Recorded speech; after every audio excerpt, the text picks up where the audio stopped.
فڵاو محەممەدی مەهدی یاخود ئیمامی مەهدی چێ لە ئیسلامدا چۆن باس کراوە و لای شیعە و سوننە چه جیاوازێکی هەیە ئەی لە دینەکانی تر و لە مێژوودا چۆن باس کراوە بینەرمان. بە درێژایی مێژوو مرۆڤ بەردەوام هەستی بەوە کردووە ژیانی خراپە و دەبێت ژیان لەوە باشتر بێت چونکە مرۆڤ هەمیشە بۆ بەهەشتێک دەگەڕێت کە تێیدا هەموو شتێک بەردەست بێت کاتێکیش مرۆڤ لە واقعیدا ئەم بەهەشتەی دەست ناکەوێت پەنادەباتە بەرخەیاڵ و لەو فەزایەدا ئەو بەهەشتە دەخوڵقێنێت هەموو ئاینەکانیش هاتوون ئەم خەیاڵی مرۆڤیان خۆستۆتەوە بۆ ئەوەی بڵێن ئەو کەسە چاوەڕوان کراوە لە دینی ئێمەدا دەبێت کە دینی حەقە و سەرمان دەخات بەسەر هەموو دنیا و دینەکانی تردا بۆ نمونە ئەگەر چاوێک بە مێژووی ئاینەکاندا بخشێنین دەبینین هیندۆس 3500 ساڵ لەوە پێش ئەم بیرۆکەیان هەبووە مەهدیەکەی ئەوان ناوی کالکیە بوداییەکان 2600 ساڵەوە پێش بە ناوی ماتریا و هەیان بووە جوولەکەش 2600 ساڵ پێش زاین چاوەڕوانی ئەو کەسە فریادڕەسە بوون بە ناوی میشیاوە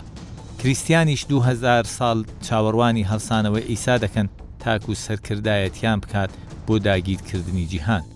لە ئیسلامیشدا بە هەمان شێوە 1400 ساڵە چاوەڕێی ئیمامی مەهدی دەکەن شایانی باسە لای ئەهلی سوننە ئەم بابەتە زۆر تۆخ نەبووتەوە بەڵکو زۆر لە زانایانی سوننە هەر باوەڕیان پێی نییە و گێڕانەوەکانیش لەو بارەوە بە ئیسرائیلیات دەزانن بەڵام شیعە کردویانەتە ئەسلی ئیمان و پێیان وایە هەر کەس ئیمانی بە مەهدیەکەی ئەوان نەبێت کافرە لای شیعە لە ئاخیر زەماندا مەهدی دەردەکەوێت و مەزهەبەکەیان واتە نەک ئیسلام سەردەخات و هەموو دنیا دەکاتە شوێن کەوتێشی ئەو خەڵکێکی زۆر دەکوژێت لەوانەی باوەڕیان پێی نییە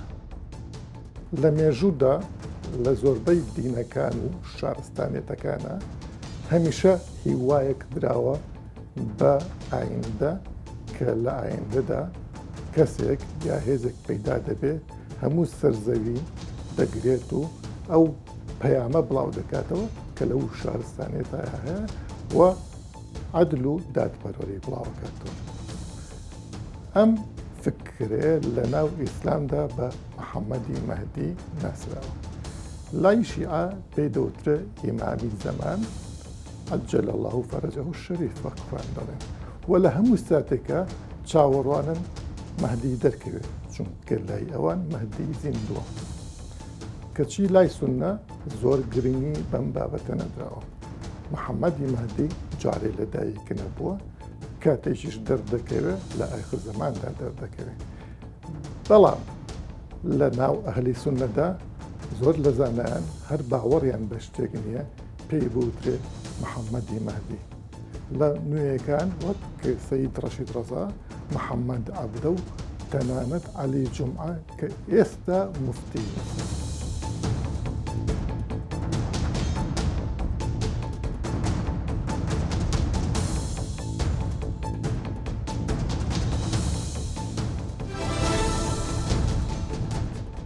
محەممەدی مەهدی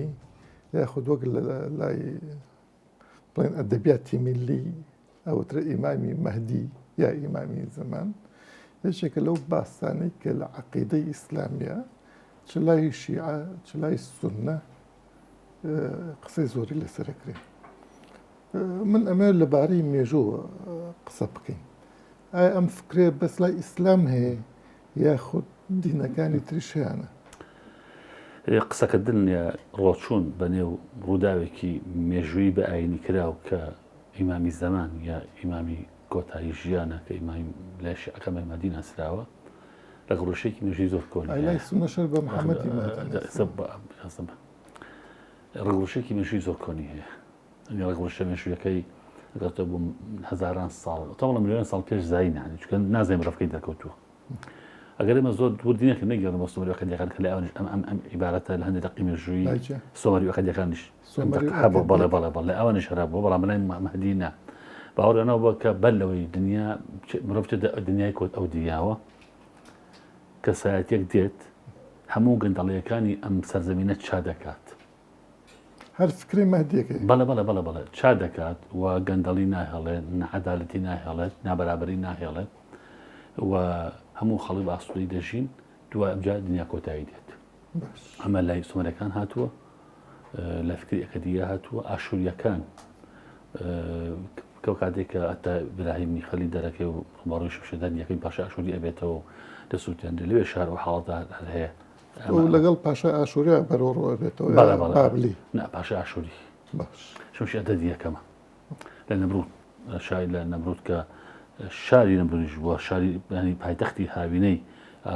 شمشی ئەدەدی یەکەم بووە لەوێدا ڕۆبەڕۆ بێتەوە هە لەوێشە هاتوو دیسانەوە کە دەڵێ ئەوە من سوڵتان و پاشای سەرزەوی ئاخر زەمانم تۆ چی هاتوو ینی ئیسلاحی ئێمە ئەکەیت بەو شێ ڕۆبەڕۆ بێتەوە شمشی ئەدەد ئەمە کەوە نەمرود ناستاوە لە سەرچاو ئیسلامیەکان و جۆکان ئەمە فکرێ بۆ نمونە مەسەڵەن ئەگەر ئەمە بۆ مێژوو ئەمە دیوێکی مۆزۆ تا لە فەرعونەکان لای فەرعونەکانی میسریش فەرعونەکانی میسر لەمان کاتە کە بارە بە دوو خوا بووە خوای ئەم دنیا و خوای ئەو دنیا پێیانەوە بووە کە دووە هەمین خوای سەرزەوی هەر لە بەرماڵی فەرعەونە کە دەیەوێت تەواوەتی هەموو کێشانی سەرزەوی چارەسەر بکات ئەمەش لای ئەوان هاتووە دیسانەوە بگەنەوە دەقاینە کۆنەکان هەمووی هاتووە ئەنی فکرەیەکی کۆنی مرۆڤایەتیە بەڵام لەنێو ئەم فکراندا سەریکە دوو ئاینمانەیە ئاینی ئیسلام و ئاینی مەسیح مەسیح و ئاینی ئیسلام لەم دوو ئایندا تەواو تۆغە بێتەوە لە جوولەکەشدا لە هەندێک جوولەکە نزیکەی 6 پێڕەوی هەیە 6 مەزەبی جیاجای هەیە فەریسی سامری ئەمانە لەوێ شاریان دوو مەزەبیانە ئەم باوەڕە هەر هەیە بەڵام ئەم باوەڕە لەوێ نەبووتە عەقیدەیەکی تاوەستان دەرد بەڵام مەسیح و لە ئیسلامدا دوو ئاینێک لە دوای یەک ئیتر ئەچەسپێت مەسیحەکان باوەڕیان وایە کە لە دوام زەماندا عیسا واقعەکە ئەمەیە کە لەنێو هەموو ئەمێژە مرۆڤایەتیەدا کەسێکی بە ناوی عیسا کە باوکی دیار نییە لێرەوە ئەمجا کە باوکی دیار نییە ژنیش ناهێنێ مناڵش ناخاتەوە و بە گەنجی 30 ساڵی تەمەنی و نەبێت چکە ئیسا کە لە خاج دەدرێت ئەگەر واسێک لە دیدگای مەسیحێکن لە خاج دەدرێت مەسیح وا دەڵێت دوای سێ ڕۆژکە بەدارەکەەوە دەبێتەوە گیان دەردەچێت دەخرێتە گۆڕەوە دوای 3 ڕۆژکە لە گۆڕا دەبێت کە پێڕەوەکانی مەتیاوەتی مەریە مەژدەلی مریمی دایکی و دوو لە پێڕەوەکانی خوێنکارەکانی دێنە سەر گۆڕەکەی سێن ئیسا نەماوە ئینجیل ئەمە هاتووە ئینجیل لوقا یوحەنا مەرقس هاتووە کە نەماوە پۆشاکەی ماوە ینی خامەکەی لەسەر گۆڕەکەیە بەڵام گۆڕەکە هەڵکەندراوە لاشەکە نەماوە دوای ماوەیەک دەدەمە ئێوارە ئیسا خوا نیشاندا دەڵێ ئەوە منم هەمووی دەستم تەواوە من زیندوو من لای باوکی خۆمە ینی چکە ئیسا تەمەک باس کرد باوکی نەبووە ژنی نەهێنا مناڵی نەبووە ئیسا جیستانەبوو نەبێت ینی بۆ پێکە ئەم چواکە سەبی نیمانەکە مەریمی دایک و مەریمی مەژدەلی کە حەزی لە ئیسا کرد و بترۆس و پۆرس ئەبیان بینیوە کە ئیسا لە گۆڕەکە نەماوە و لاشەکەی نەماوە خۆی ماوە ئەمەتی لە ئاینە مەسیح دەستمەوە کە ئیسا لای خۆی ئاسمانە لە ئاخر زمانە لە ئیسلامی شەهر دەبوارمە کە دەگەڕێتەوە سەرزەوی ئیسا لە ئاخر زماندا ئیتر ئەو ئیسایە کە دوای هاتین دەجال دێتەوە سەرزەوی و وەزەوی ڕێگە کاتەوە چێک ئەوجا دنیا کۆتاییدانی دنیا بە کورتەکەی بە پاکراوی ئەگەێنە ئەو دنیا بەڵای پەروەردگاری باوەڕست لە ڕۆژی دوای ئەمە لە مەسیحە بچەستاوە لە ئاینی ئیسلامدا ڕاستە هاتنەوەی مەسیح ئیسانەوە تەمەری واقع چکە ئیسا وەک باسمان کرد لە ئاینی ئیسلامدا لە خاج نەدراوە لە قورئاندا ئیسا لە خاج نەدراوە و بگرات ئەوەی کە ئیسایە لە خاج نەدراوە شەبیەکەی لە خاج دراوە ئیسا بەرزکرد بۆ لای خوا لە ئاسمان لە ئاخر زمان دێتەوە سەر زەوی بۆ دوا کۆتایی و دوا چاکسازی سەر زەوی ئەمە لە ئیسلامدا ئەمە هاتووە ئەمە سڵارەمە دیوە کە ئیسلام دەردەکەوێت لە ساڵی 600 دیزاین پێغەمبەر محەممەد ڕضوای خوا لەسەر بێت و دوای کۆچووی پێغەمبەر لە 630 دیزاینی چەند قۆناغی بەدەی کۆچووی پێغەمبەر لە کبرەوەی سعدێکی شەد روزە غەلەبەینی مەدینەکان و مەکیەکاندا لێرەوە سەرتاکانی سەرداوەکانی ناکۆکی ئیسلام دەردەکەوێت کە لەوانەیە کە لەم قۆناغی دەردەکەوێت لە یانگرانی عەلی کوڕی ئەبی تاڵیب امکانی ببێت بە خەلیفەی مسلمانەکان لە یانگرانیش عەلی بیانە شیعەکانی عەلی شیعە واتە لە یانگر ئیتەمانە ئەبنە پەیڕەوی لە عەلی دەکەن لە سیاست و بەنامی عەلی دەکەن ئەمە دەبنە شیعە شیعەکان بۆی لە سونەکان جیا بنەوە و سەربەخۆ بن و هەموو شتێکیان لەوان جیا بکەنەوە هەندێک هەر لەناو دەقی قورئان فەرمودەکانی پێغەمبەر هەندێک شت دەردەهێنن کەوێتە بەرنامەیەک بۆ ئاینزاکان کەوێت ئاینزای شیعە لەنێو ئەمەدا کەلەوان کە داری دەهێنن ئەوەی کە لەنەوەی عەلی کەسی دەرەکەوێت ناوی محەممەدی مەهدی يقول لا يسون نشهر واحد لا سنة محمد كوري عبد الله هي محمد بلا لا أخي جاز محمد كوري حسن عسكري أما بلا لأن كسر محمد مهدي بواتا أو كهداياتي من روايات أتات الهادية وهاتونا وكذا وهاتوا هداياتي من روايات أتات أما جاء عندك هو طبعا يدو حديثي فهم أنا كباز دوا دكات باز دكات أو كذا كده محمد يكون عبد الله يعني يدو حديث زوز بصوب قدمي أي سنة كان بلا الشيعة كان بويله ونتشن بويله ونبت لو نتشن أما دارنا خير محمد المهدي لنوع عليه بس السنة بنبورها هرلان لنوي عليه خوي وبالذات لنوي حسنة بله خوي كش جازمة خوي إمام علي خلينا في أمر الإسلام مزايكن يعني موضوع كم كشلونية مثلا لفاطمة ولا بله كش الشيء كش لنا وكذا يعني بموت الشيعة بقى إلى السنة نشيء في سر أمر خوي السنة كي كنا الشيعة لا نقول علي ده كان علي بن معلقي ده كان نوكاني ده كان أما أويك لا نقول معنا ناكات بنا بيان دكتور السنة دواي السنة أنا أصلا أنا أخواني واقع سنة وجود دينية وكسنة أهل السنة بلا باش الدكتور بابش نصير بابتك قرنا بلا ما أما محمدي مهدية زيادة رزق في إنسان كخونة كان يستنى تدي أيوة بنابري بو خيالك كلا عند دا ديتري بتايبتي لا شيء عزور تخرى همو لحظيك كلنا وشي عدا أجي هسبة معكي همو لحظيك تشاورين مهدين دركت همو لحظيك خوي كسوران غسيلي أين إسلام بكين وفي أين تجب بكين الإسلام أنتقي القرآن يفرمي قل لن يصيبنا إلا ما كتب الله لنا يعني مرتوشي مصيبتنا بتاخدها توشيناك يعني خدا لتعالي نسيوك كامر بتشي أكاوشيناك أما التفسير أين كانت الدكتور صوب شو هزار في غمر بدقي زانا كان هاتوا لما سيصوص سيانزين رسول بون يعني هم نبي هم رسول بون لم سيصوص سيانزين بسبنجان القرآن ناوي هاتوا لم بسبنجان خاوني كتير من كي إبراهيم وداود وموسى وعيسى ومحمد أما أو إنك أوعى بس شو هذا في غمر ككل دقيقة بصوت له شو زماني خوشة إصلاحكم الجانب كذا مرباتي برو باشان الرشة مرباتي هذا سركيج بوا وشون الرشي دوائي با إنسان با سرزي مرباتي باق يعني بس يعني هدفك أمية هدفك وين والله مثلا تودني أبد دز بساعة باقيته هدفك أمية با مرباتي دواجر لدواجر بحط باقي بشن بالحضور إخوة يعني دين أمية يعني أما بس أملك وكل أملك وهم نية بوي إنسان تيدا نبوار يكشت إجازة ما يكشت مرباتي ناقة بأمانش مرباتي ناقة بأمانش كيف الروات أما هواية غداياته مرباتي بهواية كأكوشي خنا زين بيجي بيناقي في كم يعني دين مرباتي بهواية كبهغلتوا أو هواية كنازني بيجي بيناقي بهواية كو أما هواية أبي أنا بنازني يعني متى يستقبلين إسادة يعني كبلي باوري بنهايتي تاريخي كوتاي ميجو بلا كوتاي ميجو بيت يعني بو تو بهواية كأوشيته هواية أنا مروف برو أمان جقبات بلا كدواجر بلا يجيان كوتاي بيت بهواية بس كتواني ولا ماركسيزيش معها ك دوا كوتاي قونا كان بروليتاري كوتاي همان خيالة سيريك هاك صورة مرفاتي موديقة شن هذا داربة مرفاتي مو يكبر كنا ويعني لدوا جالده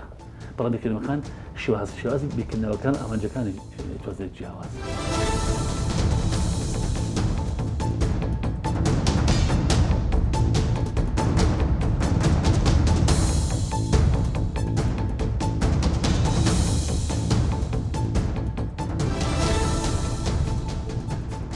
برسي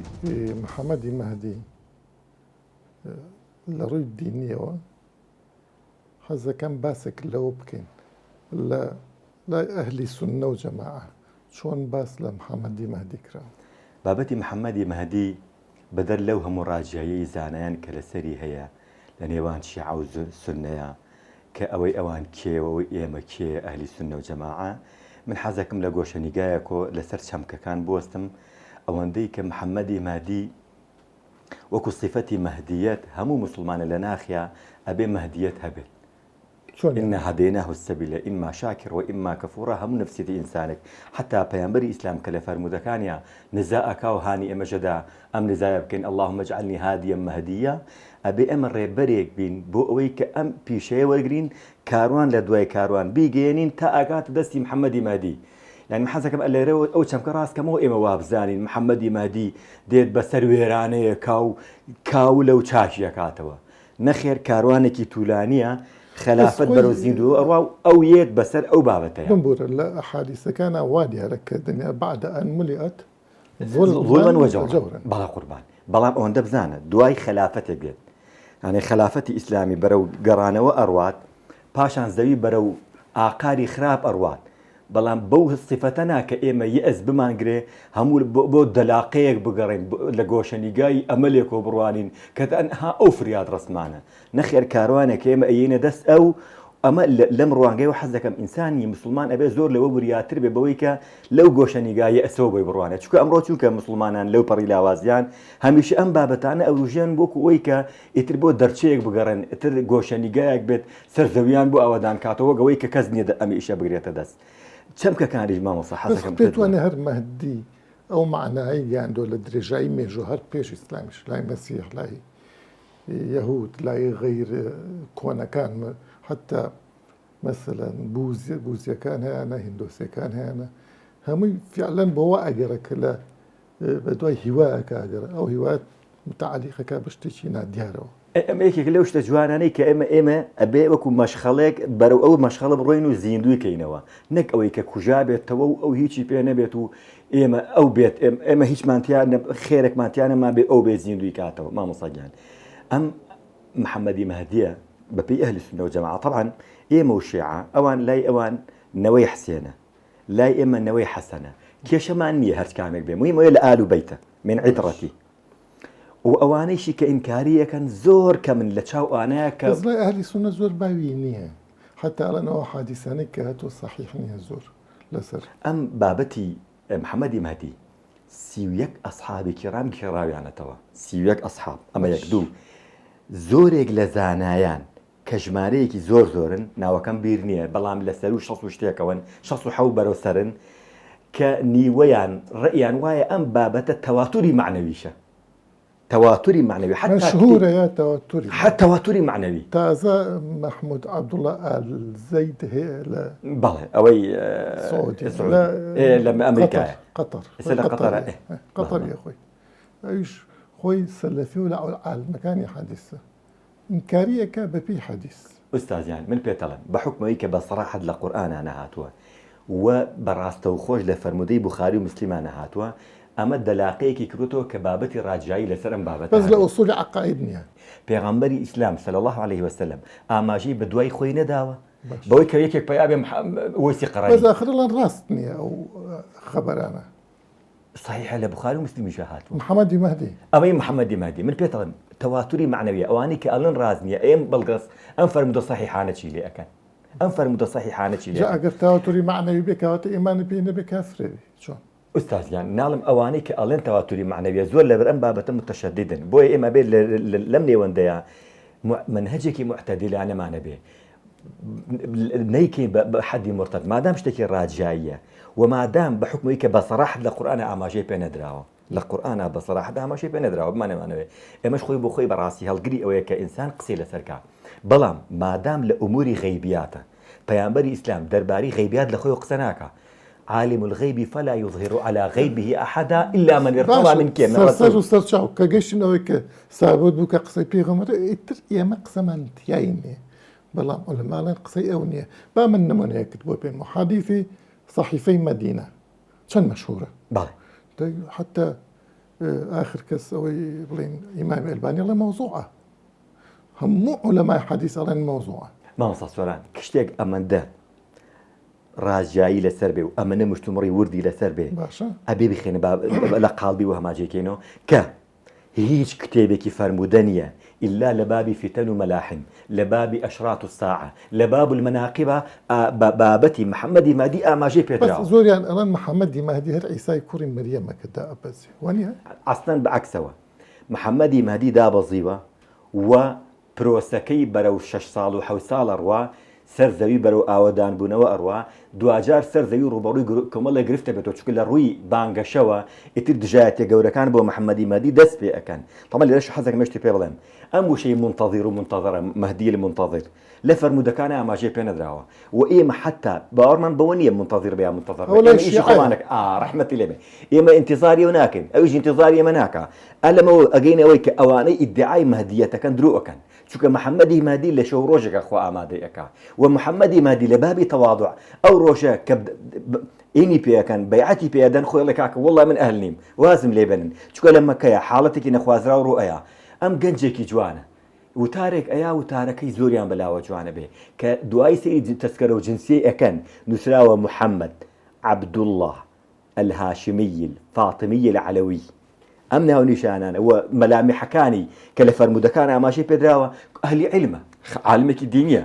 مامۆستاکانی جەڵێن قوربان ئەبێ بێعەت بە تۆ بین حتا لە ئەسحابی کرام ئەفەرمن ئەگەر محەممەدی مادی بە بەدرگاکەش تا ڕۆشت ئەگەر خەڵکی بەیعەتی پێ نەدا بە تۆ یەکسەر پێی مەدە بۆی بزانە خەڵکی لە دەوری کۆبوونەوە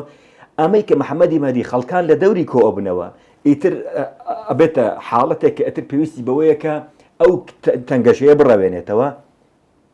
کۆمەڵێک کۆبنەوە بۆ لە ناوبردنی بەیدا لە ناوە من بێمە سەر پرسیارێکی جەوهەری لەم بابەتێ پێتوانێت بە درێژایی مێژوو لە مەودواش ئەم بابەتە ئەبێتە مادەیەک بۆی زۆر کەس ئیدعای مەهدیەتکە و خەڵک بخەڵەتێنێ بۆ نمونە محەممەدی مەهدیەکە لە ڕانیە محەممەدی مەهدی لە سوودان محەممەدی مەهدی لە لەکوێ زوو یەکێک دەرەکەوێ زۆر پرسیارەکە لە جێ خۆیەتی دراسی ئەو فەرمودانم کرد کە باسی محەممەدی مەهدیەکە هەمویان یەکدەنگن لەسەرم دەقە ئەڵێن یوبایعونەه وهو له کارێ بەیعەتی پێن ئەم پێی ناخۆشە دەی ئەمانی کە ئیدعایەکەن ئەوان خۆیان هاوارەکەن ئەڵێن کاکە بەیعەتمان بنێ یعنی یەکێک لە علامەتەکانی ناسینەوەی ئەم پیاو چاکە ئەم پیاو باشە خوێنەوارە ئەوەیە کە لە ڕووی تەواضعەوە پێی خۆش نییە خۆی دەرخا خەڵکان وازی لێ ناهێنێ باشە لای شیعە لە ئوسولی عقائدە حتا ئیمامی خۆمینی لە کتێبی ئەوزان تەحریر الوەسیلێ ئەڵە لای ئێمە لە ئوسولی عقائدە ئەوەی ئیمانی پێی نەبێ کافرە بەڵام لای سونەوانە ئوستازیان خاڵی هاوبەشی ئێمە و ئەوان ئەوەیە کە لە ئالوبەیتە بەس خاڵی ڕاجایەکەی ئێمە چییە خاڵی ڕاجایەکەی ئەوان لەگەڵێمە ئەوان ئەڵێن لەدایک بووە لە ناو سەردابێکایە ئێستا داپۆشراوە لە کاتی لانی چەندین ساڵەوان هەڵن عەجەل الله فەڕەجە بەڵام لای ئێمە نە لەدایک ئەبێ لە کاتی دەرکەوتنیە تەمەنی بەرەو چلە و ئەو کاتە وە لە شەو ڕۆژێکی شاخوا ئامادەیەکە وە گەنجێکی سادەیە یعنی گوناهباریشە ئەمەت پێ بڵێ مام هەستۆران حەز دەکەم بێک سوڵتانی نبووەت کە زانایان زۆر جەختی لێ ئەکەنەوە بۆ ئەوەی کە ڕەوڕەوەی ئەم مێژووی کاروانی ئیسلامە بەردەوام بێ سوڵتانی نبووەت کە لە کۆتایی پێ من خواستم لەدایک بووە کۆتایی پێات بۆ وەفاتی بەڵام ئەم سوڵتانی نبووەتە زیندوو ئەبێتەوە بەڵام بە دەرەجەی ویلایەت چون ئەم پیاوە ئیدعای نبووەت ناکە ئیدعای ویلایەتەکە وە تەفضیلەکەشی ئەوەیە پێغەمبەر عیسا کە دێتە خوارەوە ئەوەندە ئەم پیاوەی لا جوان و لا یعنی بەخشندەوە میهرەبانە ڕێ بەخۆی نادا پێشیکەوێ بۆ ئیمامەت ئەڵێ تۆ پێشکەوە ئەبێت تۆ ئیمامەتیەکە بکەی وە پێکەوە یعنی سەردەمی دەجال و محەممەدی مەدی و دابەزینی عیسا زۆر نزیکن بە یەکەوە باش محەممەدی مەهدی شەڕ لەگەڵ دەجال ئاکە یا ئیسا شەڕی لەگەڵ ئاکە محەممەدی مەدی و دەجال محەممەدی مەدی و پێغەمبەر عیسا دەرەقەتی دەجالیش نایەن ئەوەنە وەزعەکە قورسە بێت تا دوایی ئیتر ئەو جەنگە گەورەیە دەست پێکا و لە ئاخرا حسارەکە دەست پێکا و ئێتر دارەکە یەتە زمان هەڵباتم بابەتە قسە زۆر هەڵەگرێ بەشی دەجالەوە لە بەشی دەجالە بە تەفسیل باسیەکەین کە صفاتەکانی چۆنی و قووەتە خارقەکەی چییە و ئەو ڕاگەیان لە گەورەی کە لە پشتیەوەیە چییە فەرق چیە لە بینی محەممەدی مەهدی وەک ویلایەت و محەممەدی کوڕی عەبدوڵڵا وەک نبووەت کە ئەو خوا ئیستیفای کە ئەمش خوا ئیستیفای کە وەڵا فەرقەکەوەی ئەو وەحی بۆ ئەها ئەو پێغەمبەر ئێمە وەکو وەحی نییە کە باس ئەکرێ لە شەو ڕۆژێکە خوا ئامادەیەکە و ئامادەکردنەکە چی مامۆستا سۆرانگیان ئێستا ئێمە بەعزەشتمانیە لە پڕەکە ئینسان خۆی تەوەقوعی ناکایەت دەدرێ ئەمەی محەممەدی مەهدیش بەڵێ لە مەکە لەدایکە بێ بەڵێ گەنجێتی ئەباتە سەر فەقێتی خوێنەوە یعنی ئەبێتە گەنجێکی لات و لە مەکەیە شەڕێکی نەخوازا و ڕۆئەیە وەکو کەسێک هاڵەسی تو هەڵسی سوڵحی کۆمەڵە کەسەکەی وتارێک ئەیا بۆیان لە ئەسنای وتارەکەیە کۆمەڵێک قسە ئەکا هەست بە لەباقەت و نەرمونیانی و ساغ و سەلیمی دڵدەرونی هەست پێ هەستی پێەکەن کە وردە بنور دەموچاوی و پرسیار لە ناوەکەیەکەن کەشفە بێ ئەڵێن وەرە بەخوا بەرت نادەین ئەڵێ کاکە وەڵە من ئەهلی ئەمەنیم وازم لێ بێنن ئەڵێن تکات لێ یەکەین بەپێی ئاماژە فەرموودەیەکان ئێمە یارمەتیدەری تۆ بین تۆ زیمامی ئەمە بگرێتە دەستمان ئیتر پێکەوە ئیشەکەکەن مەبەستمێ محەممەدی مادی خۆی بۆ خۆی تاو لە حزێش نازانێت لە شەو ڕۆژێکا خۆ ئامادەیەەکە بۆ خواژەم شتە قورس نیە مەمسەجان